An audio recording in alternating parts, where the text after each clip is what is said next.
www.hazratfirozmemon.org. بسم اللہ الرحمن الرحیم نحمده ونصلی ونسلم علی رسولہ الکریم اما بعد. آپ سب کیسے ہیں؟ خیریت سے ہیں؟ کیسا گزر گیا آپ حضرات کا ہفتہ؟ صحیح گزر گئے؟ ماشاءاللہ. کہاں تک پڑھ لیا تھا ہم نے؟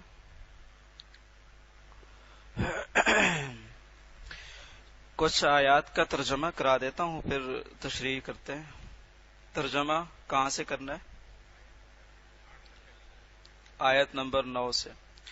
وَثَمُودَ الَّذِينَ جَابُوا الصَّخْرَ بِالْوَادِ وَفِرْعَوْنَ ذِي الْأَوْتَادِ.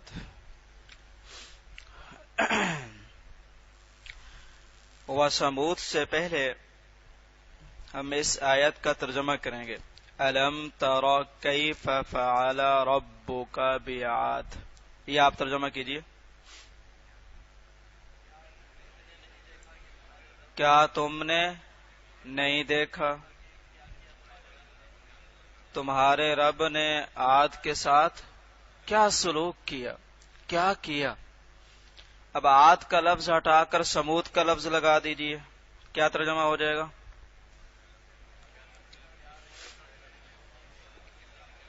کیا تم نے نہیں دیکھا تمہارے پروردگار نے سمود کے ساتھ کیا سلوک کیا.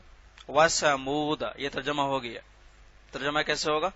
أَلَمْ تَرَ كَيْفَ فَعَلَ رَبُّكَ بِثَمُودَ.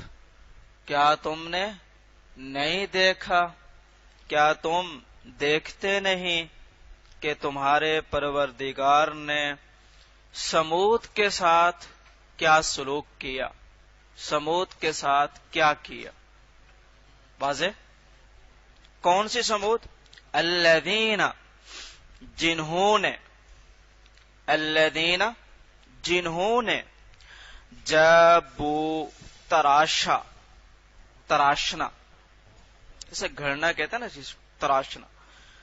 جابو الذین جنہوں نے جابو تراشا الصخر بڑی بڑی چٹانوں کو،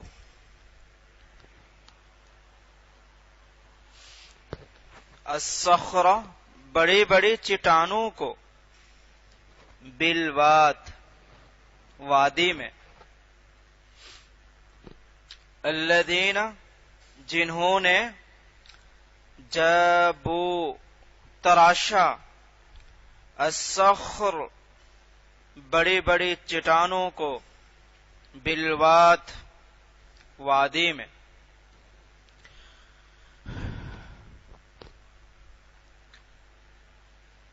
وَفِرْعَوْنَ فرعون سے پہلے بھی وہی ترجمہ کریں گے. أَلَمْ تَرَ كَيْفَ فَعَلَ رَبُّكَ بعاد کی جگہ کیا لائیں گے؟ بِفِرْعَوْنَ. کیا تم دیکھتے نہیں کہ تمہارے پروردگار نے فرعون کے ساتھ کیا سلوک کیا. کیسا فرعون؟ ذی الاوتاد. اوتاد کہتے ہیں، اوتاد جمع کا لفظ ہے، اس کا مفرد ہے وتد. میخ کو بولتے ہیں. میخ تو جانتے ہوں گے، کیل. تو کیل میخ، اس کو اوتاد بولتے ہیں. ذل اوتاد میخوں والا. زی کا معنی ہوتا ہے والا. ذل اوتاد میخوں والا. فرعون ذل اوتاد میخوں والے فرعون کے ساتھ تیرے پروردگار نے کیا سلوک کیا.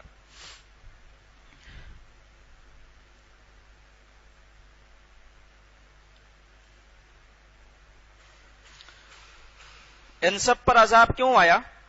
الذین انہوں نے. تین قوموں کا ذکر ہے، عاد، سمود اور فرعون. الذین انہوں نے طغوا سرکشی کی.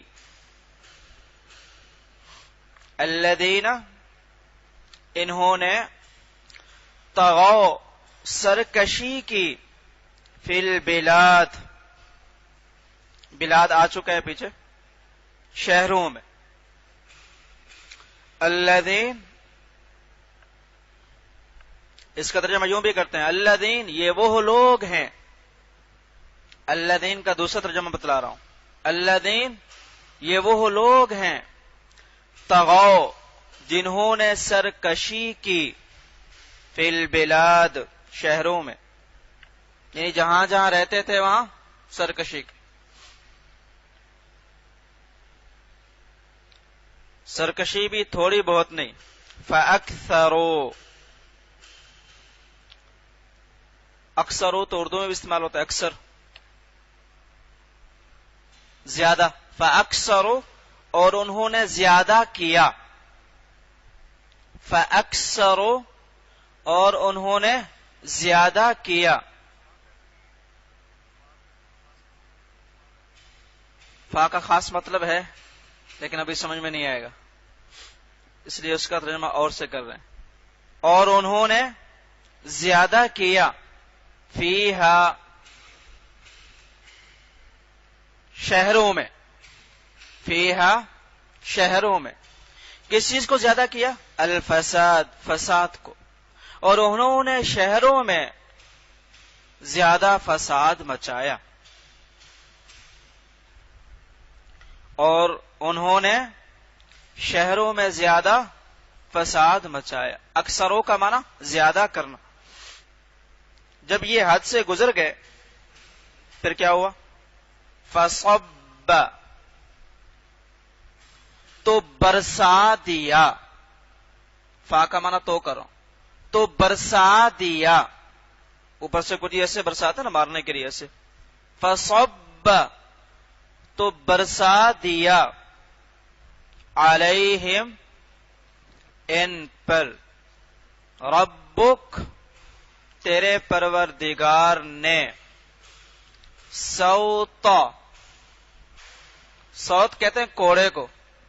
کوڑا تو جانتے ہوں گے، وہ پہلے زمانے میں چمڑے کے کوڑے ہوتے تھے. سوط، کوڑا، کوڑا. سوط، کوڑا. کس چیز کا کوڑا؟ عذاب، سزا کا. سوط، عذاب، سزا کا کوڑا. تو برسا دیا ان پر تیرے پروردگار نے سزا کا کوڑا. یہ ترجمہ ہو گیا. فصب، تو برسا دیا. علیہم، ان پر. ربک، تیرے پروردگار نے. سوط، عذاب، سزا کا کوڑا. ان ربک، بے شک تیرا پروردگار. یقیناً تیرا پروردگار. حقیقت یہ ہے تیرا پروردگار. یہ سارے ترجمے. ان ربک، بے شک تیرا پروردگار. یقیناً تیرا رب. لبالمرصاد، ہر ایک کی نگرانی کر رہا ہے. مرصاد، نگرانی کرنا. لبالمرصاد، بے شک تیرا پروردگار ہر ایک کی نگرانی کر رہا ہے. دوسرا ترجمہ، بے شک تیرا پروردگار گھات میں بیٹھا ہوا ہے. گھات جانتے نا، چھپ کر کسی کی نگرانی کرنا. خفیہ نگرانی ہو رہی ہے آپ کی. ان ربک لبالمرصاد، بے شک تیرا پروردگار گھات میں بیٹھا ہوا ہے. پہلا ترجمہ، بے شک تیرا پروردگار ہر ایک کی نگرانی کر رہا ہے. آپ ترجمہ کیجئے گا، میں سنوں گا. وَثَمُودَ، وَثَمُود سے پہلے کس چیز کا ترجمہ کریں گے؟ أَلَمْ تَرَ كَيْفَ فَعَلَ رَبُّكَ. آپ چلیے گا. کیا تم دیکھتے نہیں کہ تیرے پروردگار نے سمود کے ساتھ کیا کیا؟ کون سا سمود؟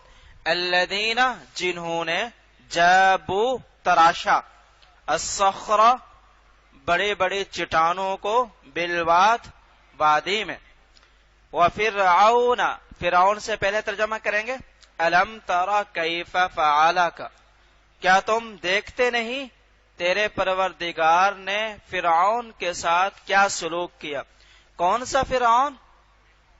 ذی الاوتاد میخوں والا فرعون ذی الاوتاد میخوں والا فرعون. ان تینوں پر عذاب کیوں آیا؟ الذین کے دو ترجمہ بتائے. انہوں نے، دوسرا یہ وہ لوگ ہیں طغوا جنہوں نے سرکشی کی فی البلاد شہروں میں.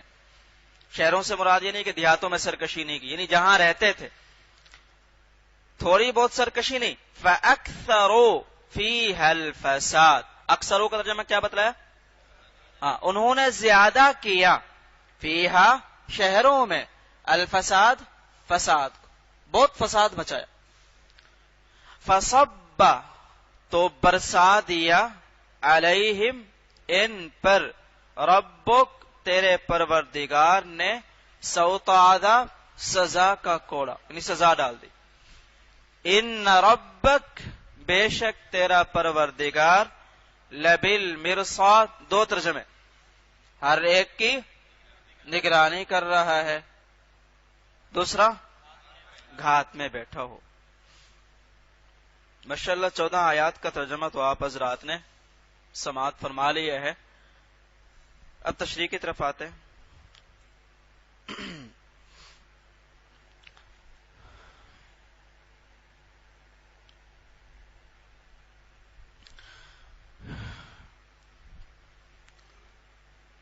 آپ حضرات کو یاد ہوگا کہ میں نے بتلایا تھا قسم کھا کر جو بات کہی جاتی ہے اس کو جواب قسم بولتے ہیں.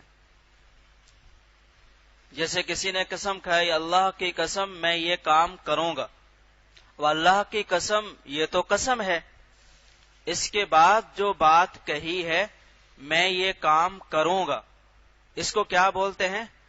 جواب قسم.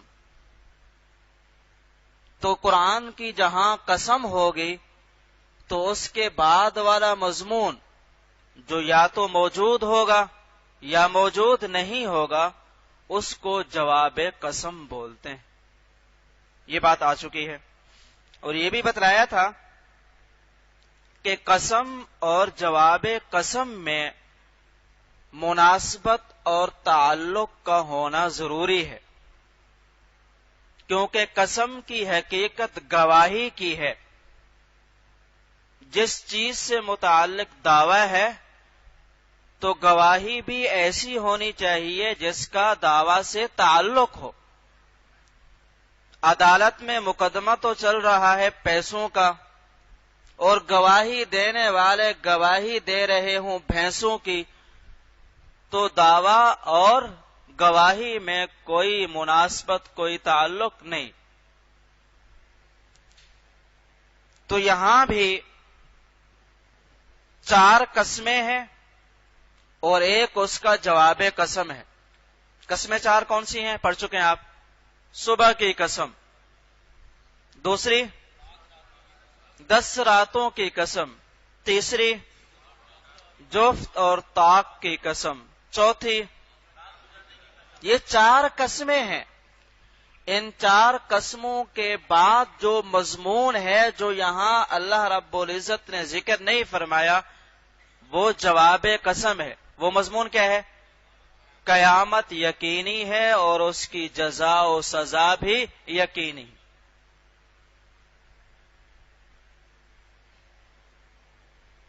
فجر کی قسم قیامت سے متعلق کیسے گواہی دے رہی ہے اس کی تفصیل آپ حضرات کے سامنے آ چکی ہے. اب 10 راتوں کو لیتے ہیں. وَلَيَالٍ عَشْرٍ 10 راتیں. سب سے پہلی بات تو یہ ہے کہ ان 10 راتوں سے کون سی 10 راتیں مراد ہیں. سیدنا عبداللہ بن عباس رضی اللہ تعالی عنہ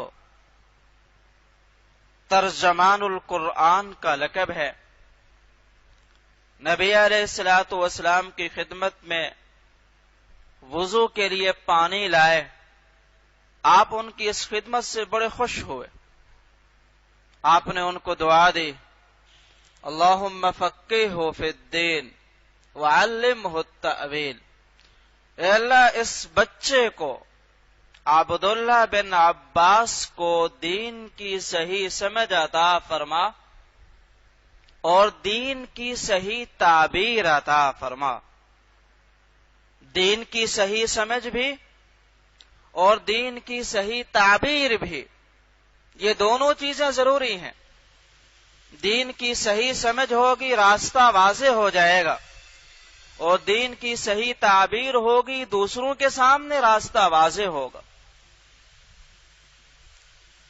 ہم جیسے کوئی ہوتا تو دعا کرتا، اللہ تجھے خوب مال و دولت دے، کہ نبی علیہ الصلوۃ والسلام نے یہ دعا کی کہ اللہ تجھے دین کی صحیح سمجھ عطا فرمائے اور دین کی صحیح تعبیر عطا فرمائے۔ حدیث میں آتا ہے اللہ جس کے ساتھ بھلائی کا ارادہ فرماتے ہیں، من یرد اللہ بہ خیرا، اللہ جس کے ساتھ بھلائی کا ارادہ فرماتے ہیں، یفقہہ فی الدین، اس کو دین کی صحیح سمجھ عطا فرماتے ہیں۔ تو دین کی فقاہت، دین کی صحیح سمجھ، یہ اللہ کی نعمتوں میں سے بہت بڑی نعمت ہے۔ اللہ ہم سب کو نصیب فرمائے۔ تو سیدنا عبداللہ بن عباس رضی اللہ تعالی عنہ فرماتے ہیں کہ ان 10 راتوں سے مراد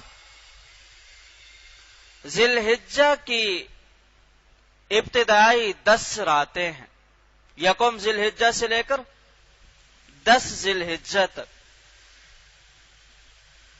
اور یہ وہ 10 راتیں ہیں جن میں اللہ رب العزت نے حضرت موسیٰ علیہ السلام کو اپنے 30 دن کے اعتکاف میں مزید 10 راتیں لگانے کا حکم دیا تھا۔ آیت دکھلاتا ہوں، 9ویں پارے میں آ جائیے، قرآن پاک تو ہوگا آپ حضرات کے پاس، 9واں پارہ،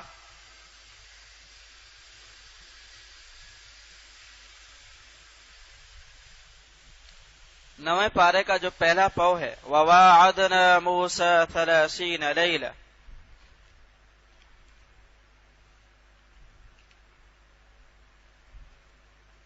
16 لیل والے قرآن میں صفحہ نمبر 151 پر 9ویں پارے کا پہلا پاؤ، وَوَاعَدْنَا مُوسَىٰ 30 لَيْلَةً،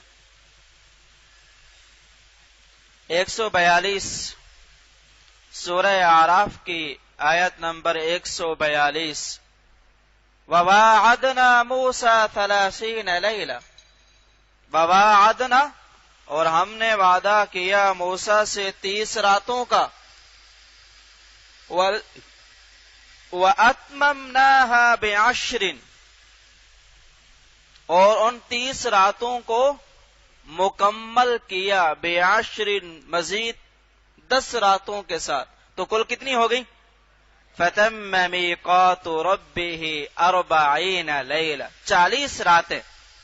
یہ جو مزید 10 راتوں کا اضافہ ہوا ہے، یہ 10 راتیں کون سی ہیں؟ ذی الحجہ کی ابتدائی 10 راتیں ہیں، اور یہ بڑی فضیلت والی 10 راتیں ہیں۔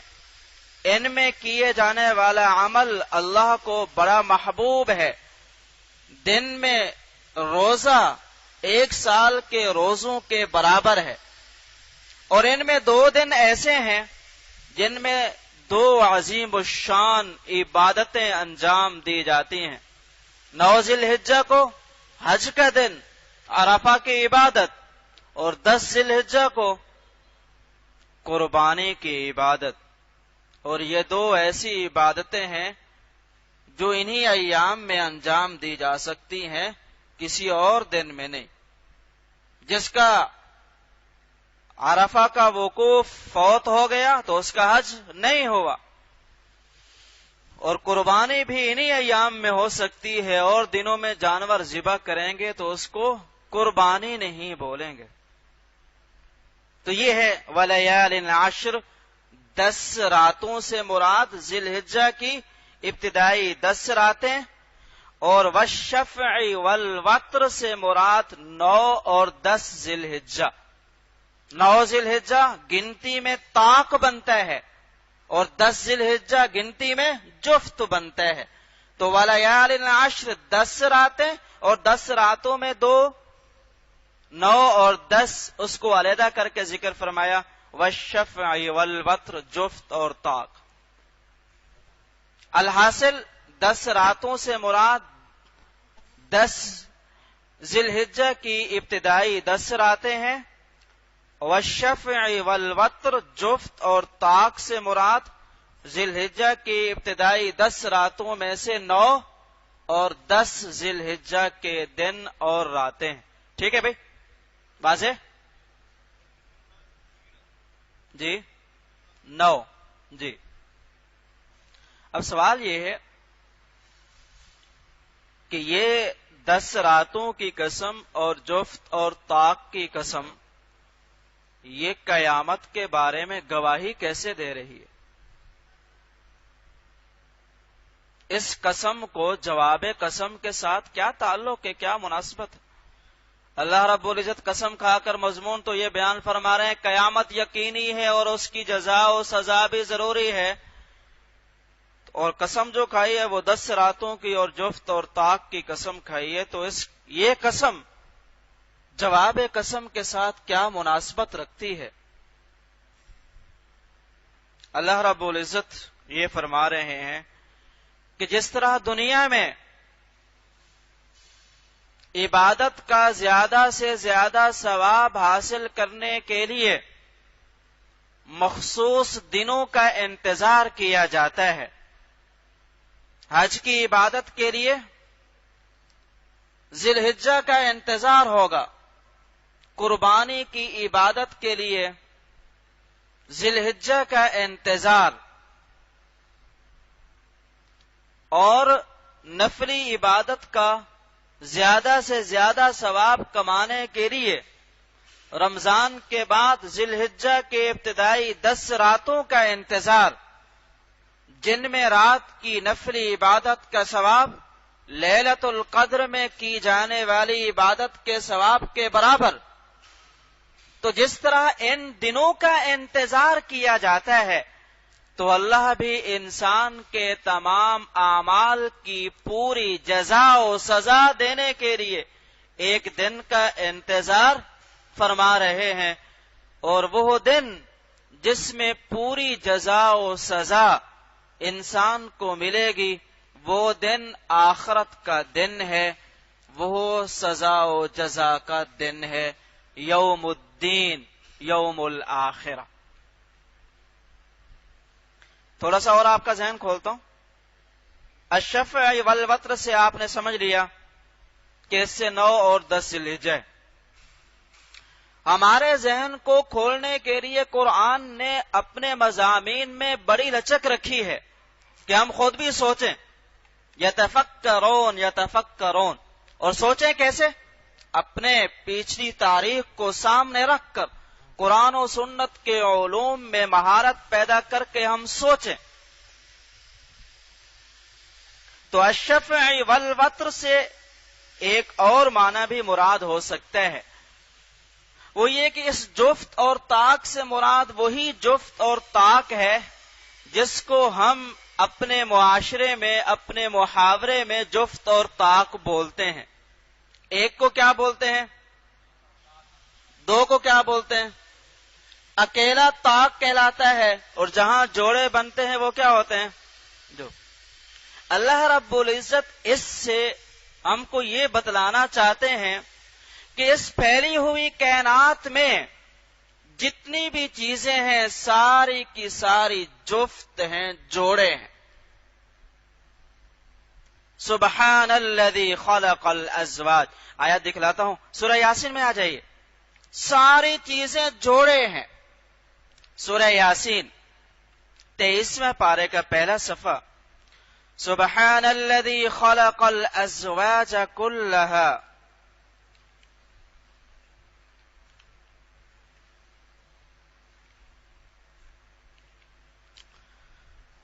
آیت نمبر 36 16 لین والے قرآن میں صفحہ نمبر 399. سبحان الذي خلق الازواج كلها. پاک ہے وہ ذات خلق جس نے پیدا کیا الازواج كلها سارے جوڑے. اب جوڑے تین قسم کے بیان فرمائے. مما تنبت الارض اس میں سے جو زمین اگاتی ہے، زمین سے نکلنے والی جتنی چیزیں ہیں وہ سب کے سب الازواج جوڑے ہوں گے. ومن انفسہم اور خود انسانوں میں سے، ومما لا يعلمون اور ان مخلوقات میں سے جن کو ابھی تک عام لوگ جانتے نہیں. تو سب چیزیں جوڑے جوڑے ہیں. اب جوڑے جوڑے ہونے کا یہ مطلب بھی ہو سکتا ہے جیسے نر اور مادہ، مرد اور عورت. جوڑے جوڑے ہونے کا یہ مطلب بھی ہو سکتا ہے کہ دو چیزیں ایک جیسی ہوں، جیسے ایک جیسے دو مرد، ایک جیسی دو عورتیں، ایک جیسے دو رنگ. جوڑے جوڑے ہونے کا یہ مطلب بھی ہے کہ دونوں ایک دوسرے کے مخالف ہیں، جیسے دن اور رات، ایمان اور کفر، موت اور زندگی. یہ ساری چیزیں اس میں داخل ہیں. اور جس کا کوئی جوڑا نہیں ہے وہ کیا ہے؟ لیس کمثلہ شیء، وہ ایک اللہ کی ذات ہے. تو الوتر سے مراد اللہ کی ذات اور الشف جوڑے سے مراد ساری کائنات. تو اللہ رب العزت ان سب چیزوں کی قسم کھا کر یہ فرما رہے ہیں کہ جس طرح تم دنیا میں غور کرتے ہو ہر چیز کا کوئی جوڑا تم کو نظر آتا ہے. مرد ہے تو اس کے مقابلے میں عورت، دن ہے تو اس کے مقابلے میں رات، زمین ہے تو اس کے مقابلے میں آسمان. اور ایک جیسے دو مرد، ایک جیسی دو عورتیں، یکساں رنگ. زمین سے نکلنے والی چیزیں پودوں میں دیکھو جوڑے نظر آئیں گے.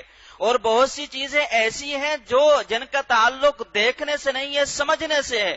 ان میں بھی جوڑے. ایمان ہے، کفر ہے، زندگی ہے، اس کے مقابلے میں موت ہے. تو دنیا بھی تو ایک چیز ہے، اس کا بھی تو کوئی جوڑا ہونا چاہیے. وہ جوڑا کیا ہے؟ آخرت. تو دنیا کے مقابلے میں آخرت. تو والشفع والوتر کی قسم کھا کر اللہ فرما رہے ہیں کہ اس دنیا کا جوڑا بھی موجود ہے، وہ آخرت ہے. وہی یوم الجزا ہے، وہی یوم الدین ہے. اسی میں سزا اور جزا ہوگی جس کا تم لوگ انکار کر رہے ہو. جی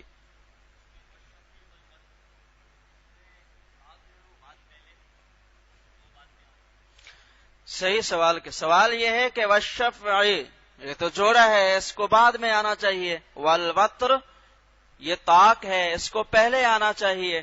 ہم دنیا میں رہتے ہیں، دنیا کی چیزیں ہمارے سامنے ہیں، جوڑے جوڑے ہمارے سامنے ہیں، یہ جلدی سمجھ میں آ جاتے. اور اللہ تو ہمارے سامنے نہیں ہے، وہ ذرا جلدی ہم کو سمجھ میں نہیں آئے گا. تو سمجھ جلدی آنے والی چیز پہلے ذکر فرما دی اور پھر اس کے ساتھ ساتھ دوسری چیز بھی فوراً ذکر فرما دی. واضح؟ جی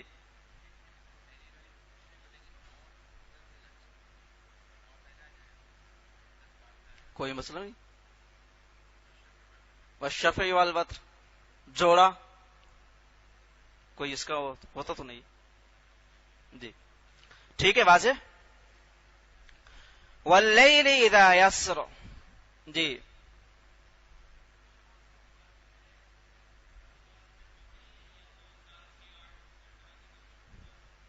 جہاں جوڑا بنے گا وہ 2 بھی ہوگا، 4 بھی ہوگا، 6 بھی ہوگا، 8 بھی ہوگا، 10 بھی ہوگا. وہ سب چیزیں اس میں آئیں گی. واللیل اذا یسر ترجمہ کیجئے. اور رات کی قسم جب وہ گزرنے لگے، ختم ہونے لگے.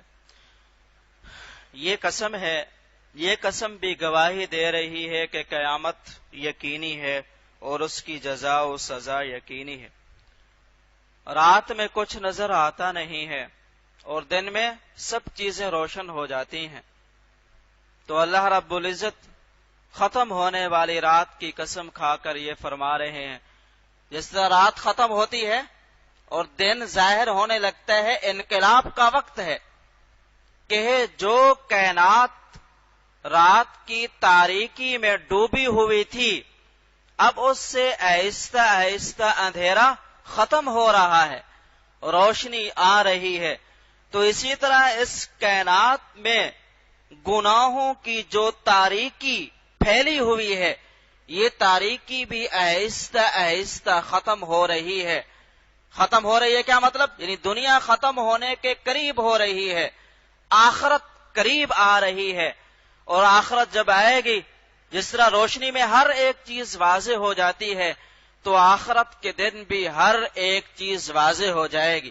بے نمازی کو پتہ چل جائے گا کہ نماز نہ پڑھنے کا کیا نقصان ہوا، روزے خور کو پتہ چل جائے گا روزہ نہ رکھنے کا کیا نقصان ہوا، سود خور کو پتہ چل جائے گا سود کھانے کے کیا نقصانات تھے، رشوت لینے والے کو پتہ چل جائے گا کہ رشوت لینے کا کیا نقصان ہوا۔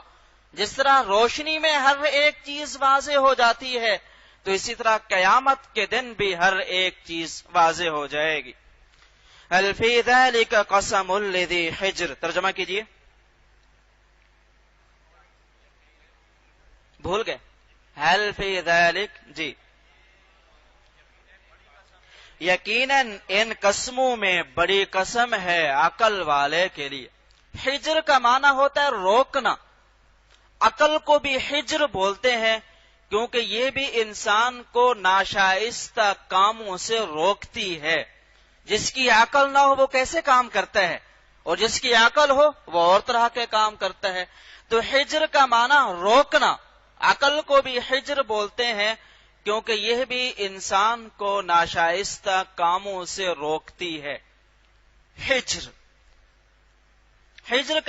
ہجر ایک اور معنی میں بھی استعمال ہوا ہے قرآن میں۔ کذب اصحاب الحجر المرسلین، سورہ حجر میں ہے، کذب اصحاب الحجر المرسلین۔ حجر بمعنی پتھر، اصحاب الحجر پتھر والے۔ اصحاب الحجر سے مراد قوم سمود ہے۔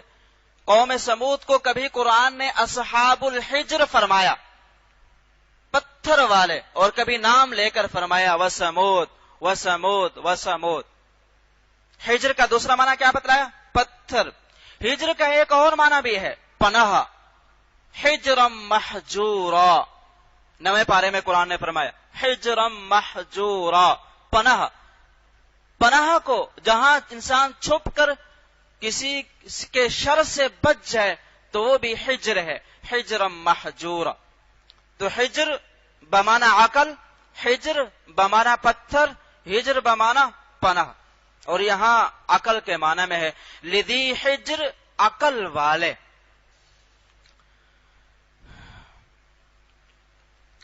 الم تر کیف فعل ربک بعاد، اب بتلایا کہ اللہ رب العزت نے قیامت کے ثبوت کو بیان فرماتے ہوئے دو اسلوب اختیار فرمائے۔ پہلا اسلوب کہ قسم کھا کر فرما دیا کہ قیامت یقینی ہے۔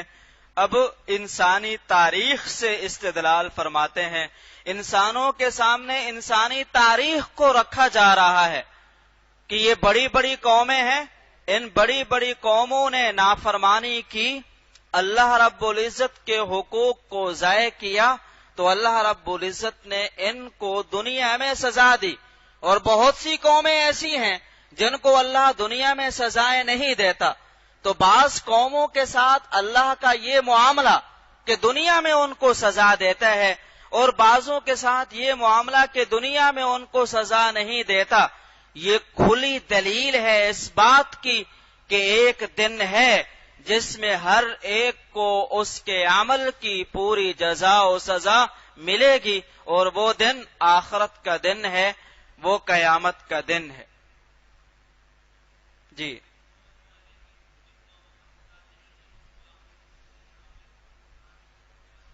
جی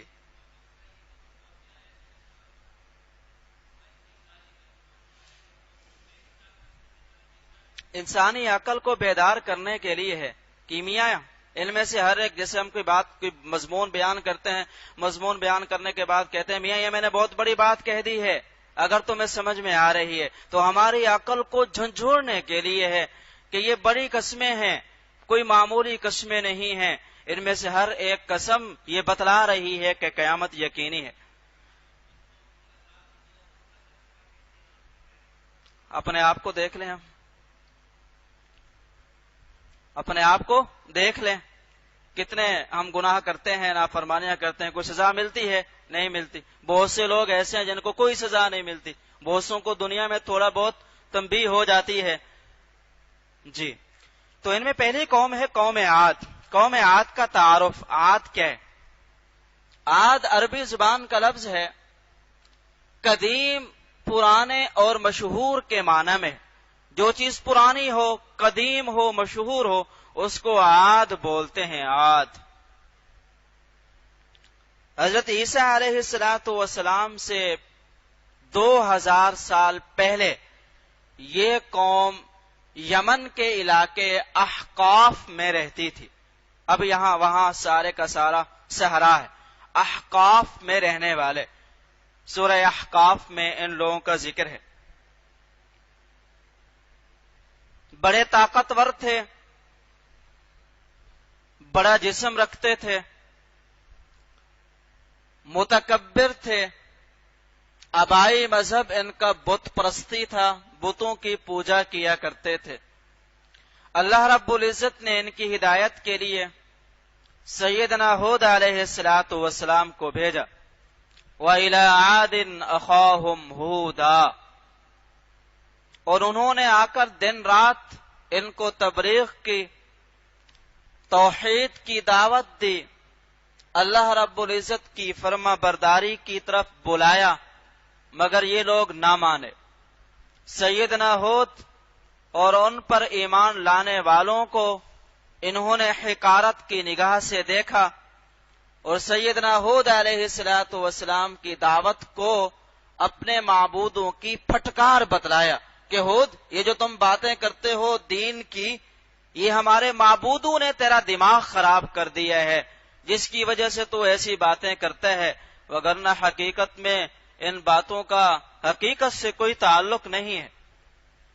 جب یہ نہیں مانے تو اللہ رب العزت نے ان پر قحط نازل فرمایا، بارشیں بند ہو گئیں، کنویں خشک ہو گئے، یہ پیاس سے مرنے لگے، 3 سال تک قحط رہا،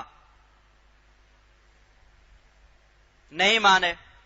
اللہ رب العزت نے پھر ان کے علاقوں میں بادل بھیجے، بادلوں کو دیکھ کر یہ بڑے خوش ہوئے کہ اتنے عرصے کے بعد بادل نظر آئے ہیں اور امید ہے بارش ہوگی، ہمارے کنویں جو خشک پڑے ہیں وہ تر و تازہ ہو جائیں گے اور ہماری جان میں جان آئے گی، مگر وہ بادل قہر الہی ثابت ہوا، اپنے ساتھ طوفانی ہوا کو لایا، آتے ہی عذاب شروع ہو گیا، سخت آندھی چلی، اور اس آندھی نے ان لوگوں کو زمین پر پٹخ پٹخ کے مارا۔ قوم عاد کے لوگ سارے کے سارے تباہ ہوئے، بڑے قد والے، بڑا بھاری جسم رکھنے والے قوم عاد کے لوگ جب مردہ پڑے تھے تو ایسا لگتا تھا جیسا کہ کھجور کے بڑے بڑے درختوں کو جڑ سے اکھیڑ کر زمین پر ڈال دیا گیا ہو، یہ ان کا حال ہے مختصر سا۔ قوم عاد کو سمجھتے ہوئے 2 باتیں اور سمجھنا ضروری ہے۔ ایک تو یہ ہے، قوم عاد کا تعارف کراتے ہوئے قرآن ایک لفظ ان کے ساتھ ذکر فرماتا ہے، ارم۔ یہاں دیکھیے گا ارم کا لفظ ہوگا، الم تر کیف فعل ربک بعاد ارم ذات العماد، ارم۔ دوسرا لفظ قرآن ان کے ساتھ استعمال فرماتا ہے الاولی۔ 27ویں پارے میں دیکھیے گا سورۃ النجم میں، وَأَنَّهُ أَهْلَكَ عَادًا الْأُولَى، وَأَنَّهُ أَهْلَكَ عَادًا الْأُولَى، نظر آ گیا؟ سورہ نجم کے آخری رکوع میں دیکھ رہا ہوں آیت نمبر 50 27واں پارہ 16 لین والے قرآن میں صفحہ نمبر 476 وَأَنَّهُ أَهْلَكَ عَادًا الْأُولَى. عاد کے ساتھ کس چیز کا لفظ ہے؟ الأولا. الأولا کہتے ہیں پہلی کو. بچوں سے پوچھو کون سی کلاس میں ہو تو کہتے ہیں اولا میں ہو. کون سے درجے میں پڑھ رہے ہیں؟ اولا میں. تو پہلا درجہ، پہلی کلاس. انہو اہلکا مل گئے سب کو کہ اللہ نے ہلاک کیا پہلی عاد کو. عادن الاولا سورہ نجم آیت نمبر 50. تو قرآن نے عاد کے ساتھ دو لفظ بیان فرمائے، ایک ارم، دوسرا الاولا. سب سے پہلے ارم کا لفظ بتلاتے ہیں. یہاں میں نے کچھ لکھا تھا، آپ حضرات کے علم میں ہوگا کہ جب حضرت نوح علیہ السلام کے زمانے میں طوفان آیا تو اس طوفان سے وہ لوگ بچے جو سیدنا نوح علیہ السلام کی کشتی میں سوار ہوئے تھے. باقی سب لوگ غرق ہو گئے، تباہ ہو گئے. پھر جب یہ لوگ زمین پر اترے تو سیدنا نوح علیہ السلام کے بیٹوں سے آگے نسل چلی. نوح علیہ السلام کے ساتھ کشتی میں جتنے لوگ سوار تھے کسی کے ہاں اولاد نہیں ہوئی، صرف نوح علیہ السلام کے 3 بیٹے. حام، پہلے بیٹے کا نام حام، ہا الف میم حام.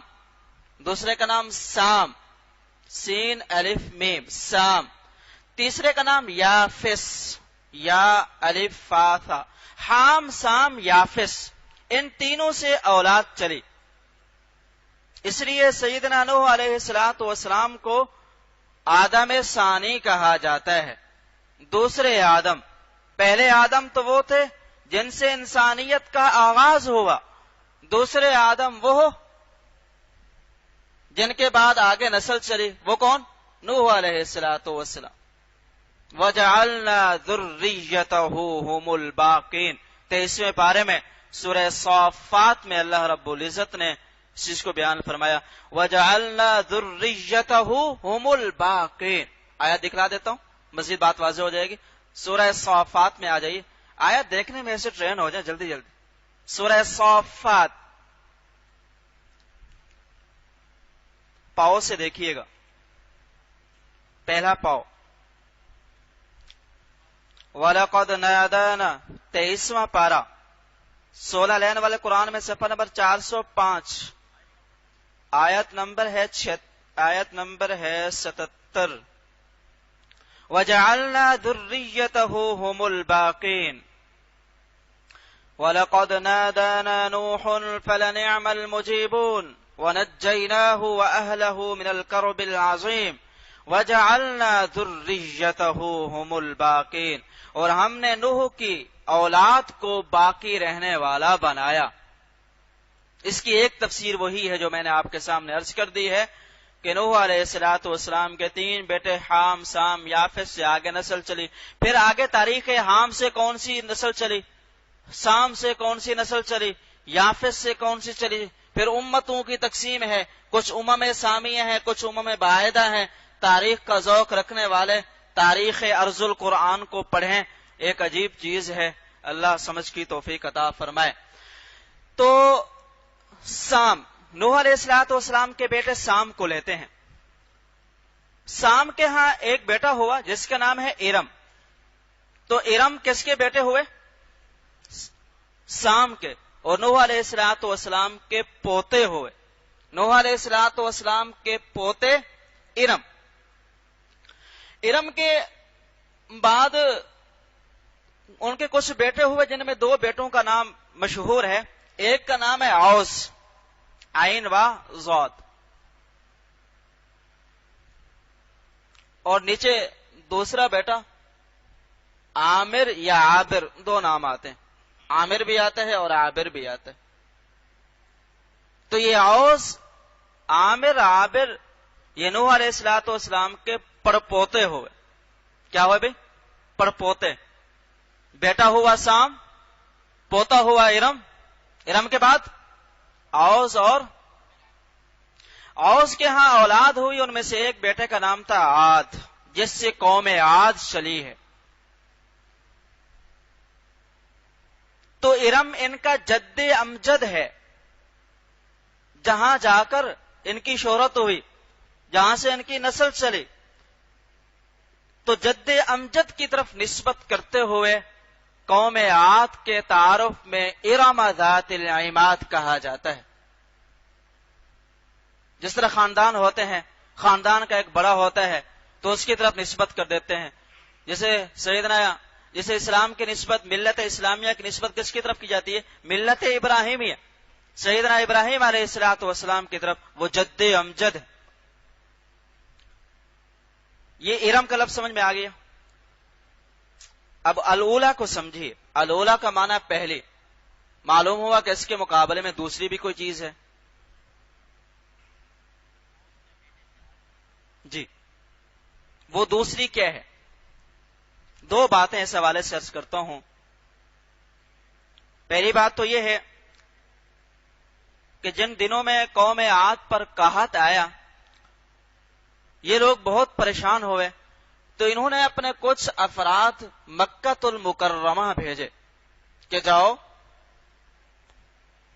مکہ المکرمہ، جاؤ بیت اللہ کے پردوں کو پکڑ کر خوب دعا مانگو، بارش ہو، یہ عذاب کا سلسلہ ختم ہو۔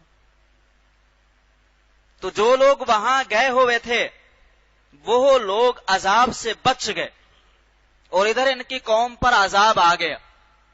تو وَأَنَّهُ أَهْلَكَ عَادًا الْأُولَى، یہ لوگ جن پر عذاب آیا ہے اور جو لوگ بچ گئے وہ کیا ہیں؟ الثانیہ، دوسری قسم کے لوگ ہیں جو بچ گئے ہیں عذاب سے، جو مکہ المکرمہ گئے ہوئے تھے۔ دوسری بات یہ ہے کہ انہو اہلک عادا الاولی، کہ اللہ رب العزت نے پہلی عاد کو ہلاک کیا ہے۔ اس پہلی عاد کے مقابلے میں دوسری وہ قوم سمود ہے، اس نے بھی قوم عاد کی طرح بڑی شہرت پائی، اور بڑے پڑھے لکھے لوگ تھے قوم سمود کے۔ تو اس قوم سمود کو اللہ رب العزت دوسری قوم فرماتا ہے، اور پہلی قوم اہلک عادا الاولی، عاد کو فرماتا ہے۔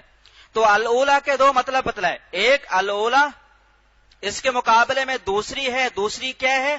ایک بات یہ بتلائی کہ جو لوگ ان کے بچ گئے تھے، یعنی مکہ المکرمہ گئے ہوئے تھے دعا مانگنے کے لیے، اور ادھر ان کی قوم پر عذاب آ گیا، وہ بچ گئے، وہ دوسرے لوگ ہیں۔ دوسرا مطلب یہ بتلایا کہ الاولی کے مقابلے میں جو دوسری قوم ہے وہ قوم کون سی ہے؟ قوم سمود ہے۔ جی، کسی کو سوال ہو تو اس حوالے سے کر سکتے۔ جی، قوم عاد کا تعارف کراتے ہوئے یہاں قرآن نے تیسرا لفظ استعمال فرمایا ہے، ذات العماد۔ نظر آ رہا ہوگا، ارم ذات العماد۔ قوم عاد کی امتیازی علامت کو بیان کرتے ہوئے قرآن نے فرمایا ذات العماد۔ عاد کون سی؟ لمبے لمبے ستونوں والی۔ جیسے ہم کسی کا تعارف کرواتے ہیں، مثال کے طور پر شاہد بھائی یہاں موجود نہیں ہیں، میں کہتا ہوں میں شاہد بھائی کے پاس گیا تھا، یا شاہد بھائی آیا ہوا تھا، ساتھی پوچھتے ہیں کون سا شاہد؟ تم کیا تعارف کراتے ہیں اس کا؟ جو مشہور بات اس کے حوالے سے ہو وہی بتلائیں گے، کیا؟ وہ شاہد لطیفوں والا، وہ شاہد بھائی لطیفوں والا۔ اب یہ جو لطیفوں والا ہے وہ خود بخود آدمی سمجھ جائے گا کہ یہ شاید وہ ہے جو لطیفے سناتا ہے۔ ایسے تعارف ہم کرتے ہیں۔ کوئی آدمی چشمہ پہنتا ہے، چشمہ پہنتے پہنتے مشہور ہو چکا ہوتا ہے، بھی میرے پاس شیخ ہارون صاحب تشریف لائے تھے۔ کون سا ہارون؟ وہ یار وہ جو چشمہ پہنتا ہے۔ خود بخود وہ سمجھ جائے گا کہ ہارون وہ ہے جو چشمہ پہنتا ہے، وہ والا ہارون نہیں جو چشمہ نہیں پہنتا۔ تو قرآن قوم عاد کی تعارف کراتے ہوئے اس کی خاص علامت یہاں بیان فرما رہا ہے، وہ ہے ذات العماد۔ کیا ہے بھئی؟ ذات العماد۔ اب سوال یہ ہے کہ یہ خاص علامت کون سی ہے؟ تو جو علامت ان کی خاص ہوگی وہ ذات العماد میں شامل ہوگی۔ تو قرآن نے ان کی کئی علامتیں بیان فرمائی ہیں۔ پہلی علامت، لمبے لمبے ستونوں والی ذات العماد سے کیا مراد ہے؟ وہ یہ ہے کہ یہ لوگ بڑی بڑی عمارتیں بنایا کرتے تھے اور ان عمارتوں پر خوب پیسہ خرچ کرتے، اور بڑی بڑی عمارتیں اسی وقت بن سکتی ہیں جب انسان عمارت بنانے میں ماہر ہو، ریاضی میں ماہر ہو، اور بڑے بڑے ماہر انجینئر ہوں، تبھی جا کر عمارت بن سکتی ہے، یعنی جدید علوم سے واقف ہوں۔ تو یہ قوم عاد کے لوگ تعمیرات سے متعلق جتنے علوم تھے ان سب میں مہارت رکھتے تھے، اور اس مہارت کی بنیاد پر بڑی بڑی عمارتیں بناتے تھے۔ اتبنون بکل ریع آیہ، اور عمارت بھی ایسی آیہ جو نشانی بن سکے، جو دور دور تک جس کی شہرت ہو۔ سعودیہ سے واپس آتے ہیں، لوگ کہتے ہیں امیہ تم نے زمزم ٹاور دیکھا تھا؟ وہ زمزم ٹاور کی اتنی شہرت ہے کہ اس کے مقابلے میں دوسری عمارتیں پھیکی پڑ گئی ہیں، تو یہ آیہ ہے۔ اور تم دبئی میں گئے، وہاں جو بڑی عمارت بن رہی ہے وہ تم نے دیکھی ہے؟ امریکہ میں گئے، تم نے وہ فلاں بڑی عمارت دیکھی ہے؟ تو یہ کیا ہے؟ دیگر عمارتیں بھی تو ہیں اس کے مقابلے میں، لیکن یہ بڑی مشہور عمارتیں ہیں، ان کے مقابلے میں دوسری عمارتیں پھیکی پڑ گئی ہیں۔ تو آیہ، یہ ایسی عمارتیں بناتے تھے جن کی دور دور تک شہرت ہوتی تھی۔ اتبنون بکل ریع آیہ تعبسون وتتخذون مصانع لعلکم تخلدون، اس میں ہے 19ویں پارے میں، دیکھ لیجئے گا۔ تو بڑی بڑی عمارتیں بناتے تھے، تو ان کی تعمیری ترقی کو بیان کرنے کے لیے قرآن نے لفظ استعمال فرمایا ہے ذات العماد۔ تو ذات العماد ان کی تعمیری ترقی کی کنائی تعبیر ہے، یعنی اس سے ان کی تعمیری ترقی کی طرف اشارہ ہو رہا ہے کہ یہ معمولی لوگ نہیں تھے، ان پڑھ نہیں تھے، جاہل نہیں تھے، گنوار نہیں تھے، یہ پڑھے لکھے لوگ تھے، اور اس کے ساتھ ساتھ عمارتیں بناتے تھے، اور عمارتوں میں بڑی مہارت رکھتے تھے، بڑے بڑے بلڈر تھے۔ لیکن جب اللہ کی نافرمانی کی تو یہ سب علوم ان کے کام نہیں آئے، ان کی عمارتیں ان کے کام نہیں آئیں، تباہ ہو گئے، برباد ہو گئے۔ یہ ہے ذات العماد۔ تو ذات العماد سے کیا ہم بتلایا؟ ذات العماد سے ان کی تعمیری ترقی کی طرف اشارہ ہے کہ بڑے ترقی یافتہ لوگ تھے، ذات العماد۔ دوسری چیز، یہ بھی قرآن ہی سے ثابت ہے، دوسری جو بتلا رہا ہوں پہلے بھی قرآن سے، کہ ذات العماد سے ان کی جسمانی قوت کی طرف اشارہ ہے کہ وہ ایسے طاقتور تھے جیسے لمبے لمبے ستون طاقتور ہوتے ہیں۔ ستون کتنی طاقت ہوتی ہے؟ ایک مرتبہ بن جائے ستون تو اس کو گرانے کے لیے کتنے پاپڑ بیلنے پڑتے ہیں، بڑے بڑے ہتھوڑے لے کے آتے ہیں، تب جا کے کہیں ٹوٹتا ہے، ورنہ نہیں ٹوٹتے۔ تو ذات العماد سے ان کی جسمانی قوت کی طرف اشارہ ہے، جس کو قرآن نے 2 آیات میں اور بھی بیان فرمایا۔ ایک 8ویں پارے میں سورہ اعراف میں، وَاذْكُرُوا إِذْ جَعَلَكُمْ خُلَفَاءَ مِن بَعْدِ قَوْمِ نُوحٍ وَزَادَكُمْ فِي الْخَلْقِ بَسْطًا، یہ لفظ ہے، وَزَادَكُمْ فِي الْخَلْقِ بَسْطًا، تمہیں خوب جسم دیے، 1.5 ڈول والے جسم، بڑی طاقت والے جسم دی۔ اور جسم کیسے تھے؟ جب ان پر عذاب آیا تو قرآن نے فرمایا كَأَنَّهُمْ أَعْجَازُ نَخْلٍ خَاوِيَةٍ، سورہ حاقہ میں، كَأَنَّهُمْ أَعْجَازُ نَخْلٍ خَاوِيَةٍ، نخل کہتے ہیں کھجور کے درخت کو، خاویہ اس کو اندھیری نے جڑ سے اکھیڑ کر پھینک دیا ہو تو کھجور کا درخت چھوٹا ہوتا ہے، وہ بڑا ہوتا ہے، بڑے بڑے درخت ہوتے ہیں۔ اس سے آپ اندازہ لگائیں ان کے کتنے بڑے قد تھے۔ اسرائیلی روایات میں آتا ہے کہ ان کے 18 فٹ کے قد تھے، 18 فٹ کے قد، اور طاقتور ایسے تھے کہ بڑی بڑی چٹانوں کو ایسے اٹھا لیتے تھے، اتنی اللہ رب العزت نے قوت اور طاقت دی۔ یہ ذات العماد سے ان کی جسمانی قوت اور طاقت کی طرف اشارہ ہے۔ اس سے معلوم ہوا کہ اللہ رب العزت نے اگر کسی کو طاقت دی ہے، جسمانی قوت اور طاقت، یہ بھی اللہ کی نعمت ہے، اس کو انسان حقیر نہ سمجھے، اس کی قدر کرے۔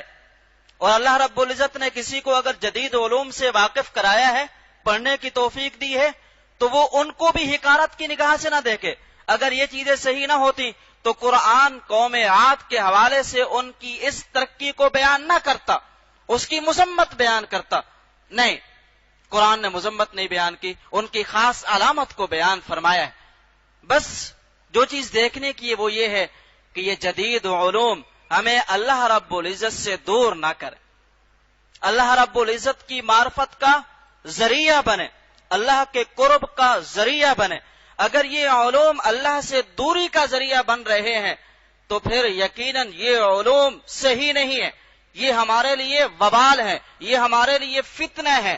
اور اگر یہ اللہ رب العزت کے مزید قرب کا ذریعہ بن رہے ہیں تو پھر یہ علوم اللہ رب العزت کی نعمت ہیں۔ کسی نے کیا خوب فرمایا ہے، علامہ اقبال سے تو واقف ہی ہوں گے۔ علامہ اقبال نے اسی حقیقت کو بیان فرمایا ہے بڑے اچھے شعر میں، ہم سب کو تنبیہ کی۔ ڈھونڈنے والا ستاروں کی گزرگاہوں کا، مشہور شعر ہے ان کا، سنا ہوگا آپ لوگوں نے۔ ڈھونڈنے والا ستاروں کی گزرگاہوں کا، آج مریخ پہ پہنچے، فلاں پہ پہنچے، فلاں پہ پہنچے، ادھر کی تیاری ادھر ہوئی، ادھر کی تیاری ہو رہی، آپ کے علم میں ہے۔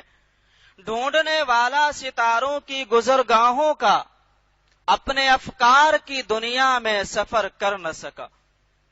اس کو نہیں دیکھا اس نے، یہ جو کیپٹل ہے، یہ جو دل ہے، اپنے افکار کی دنیا میں سفر کر نہ سکا۔ اپنی حکمت کے خم و پیچ میں الجھا ایسا، آج تک فیصلہ نفع و ضرر کر نہ سکا۔ زندگی گزارنے کا اسے طریقہ ہی نہیں آیا، اسے پتہ ہی نہیں چلا کہ مجھے نفع کس چیز سے ہوگا، نقصان کس چیز سے ہوگا، حقیقی نفع کس چیز سے اور حقیقی نقصان کس چیز سے۔ ذاتی وقتی مادی نفع کے لیے اس نے ہمیشہ ہمیشہ کے نفع کو قربان کر دیا۔ جس نے سورج کی شعاؤں کو گرفتار کیا، سورج کی پاور سے کام لیے جا رہے ہیں، ایٹم کا دور ہے، پاور کا دور ہے، بڑے بڑے علوم میدان میں آ گئے، سکھایا جا رہے ہیں۔ جس نے سورج کی شعاؤں کو گرفتار کیا، زندگی کی شب تاریک سحر کر نہ سکا۔ وہ اپنے دل میں ایمان کا دیا نہیں جلا سکا، وہ اپنے دل میں اللہ کی معرفت کا چراغ نہیں جلا سکا۔ تو ایسے علم کا کیا فائدہ؟ ایسے علم سے تو دنیا کے امن کو خطرہ، ایسے علم سے انسانیت کو خطرہ، ایسے علم سے انسان کا دشمن۔ اقبال نے یہ بات کہی ہے، وہ فکر گستاخ جس نے عریاں کیا ہے فطرت کی طاقتوں کو۔ وہ فکر گستاخ جس نے عریاں کیا، ظاہر کیا فطرت کی طاقتوں کو، اسی کی بےتاب بجلیوں سے خطر میں ہے اس کا آشیانہ۔ آج دنیا کو خطرہ ہے، ایٹم سے خطرہ ہے، تباہ ہو جائیں گے۔ یہ ایٹم کہاں سے آیا؟ نئے علوم میدان میں آئے، انہی سے یہ چیزیں بنی۔ تو اگر ان علوم کے ساتھ اللہ کی معرفت بھی ہوتی، یہ دنیا کے لیے امن کا ذریعہ بنتے، یہ انسانیت کو تباہ کرنے کا ذریعہ نہ بنتے، یہ انسانیت کی نسلوں کو ختم کرنے کا ذریعہ نہ بنتے۔ تو اقبال نے یہی بات کہی ہے، وہ فکر گستاخ جس نے عریاں کیا ہے فطرت کی طاقتوں کو، اسی کی بےتاب بجلیوں سے خطر میں ہے اس کا آشیانہ۔ یہ دنیا کا آشیانہ اسی سے خطرے میں ہے کہ کہیں اس کو تباہ نہ کر دیا جائے، ویران نہ کر دیا جائے۔ تو یہ علوم نعمت ہیں بشرطے کہ ان کا صحیح استعمال ہو اور انسان کے سامنے راستے کو واضح کرے۔ جی کچھ پوچھنا چاہ رہے تھے؟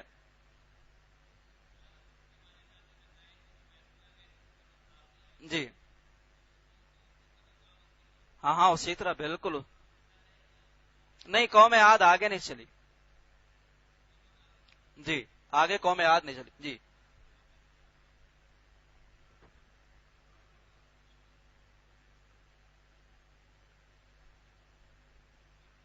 جی نہیں، قوم عاد، جی قوم عاد کے لوگ گئے ہوئے تھے دعا مانگنے کے لیے کہ مکہ جائیں، وہاں جا کر دعا کریں۔ جی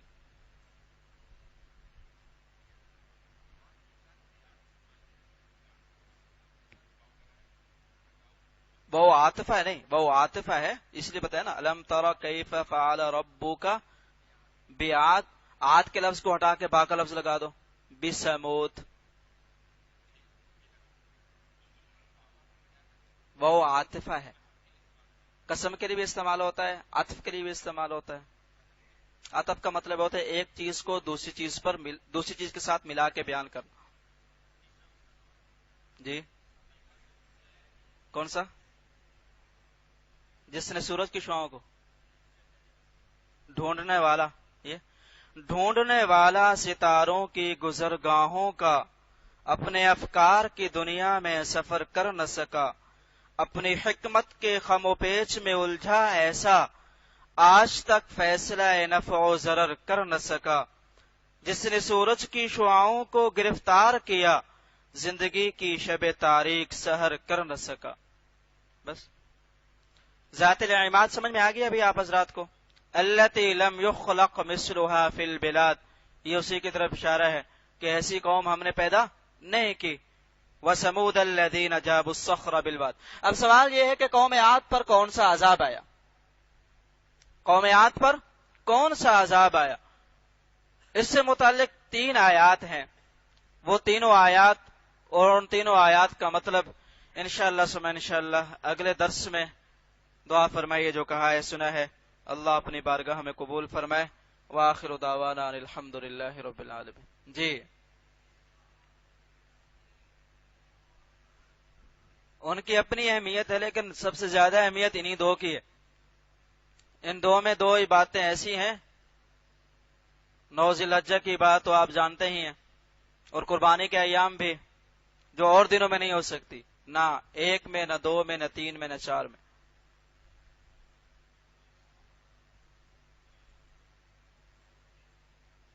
نہیں وہ بچ گئے. ان پر عذاب آیا یا نہیں آیا؟ قرآن میں اس کا ذکر نہیں، کتابوں میں بھی اس کا ذکر نہیں. کیا ہوا ان کے ساتھ اللہ ہی بہتر جانتا ہے. جی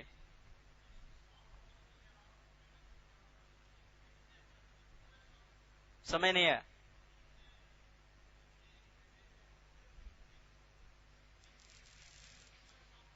جی جی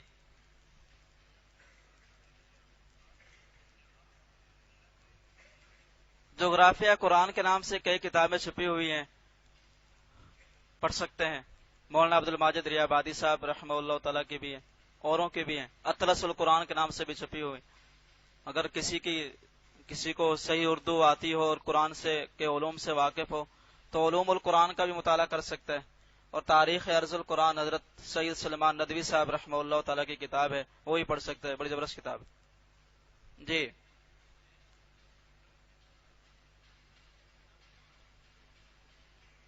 عاد کے ساتھ بھی ہے، سمود کے ساتھ بھی ہے، فرعون کے ساتھ بھی ہے. جی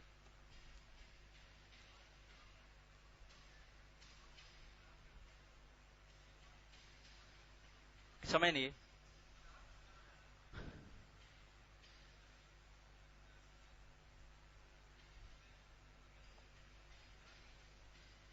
یہ واحد نہیں، ذالکا واحد نہیں، ذالکا واقعتاً واحد ہے. ذالکا سے اشارہ ان 4 قسموں کی طرف ہے. یقیناً ان قسموں میں بڑی قسم ہے. قسمن بڑی قسم، جسے ہم کہتے ہیں نا یہ جو میں نے باتیں کہی ہیں ان باتوں میں یہ بڑی بات ہے، تو ان باتوں میں ان قسموں میں بڑی قسم ہے، یعنی ان میں سے ہر ایک قسم بڑی قسم. جی بس www.hazratfirozmemon.org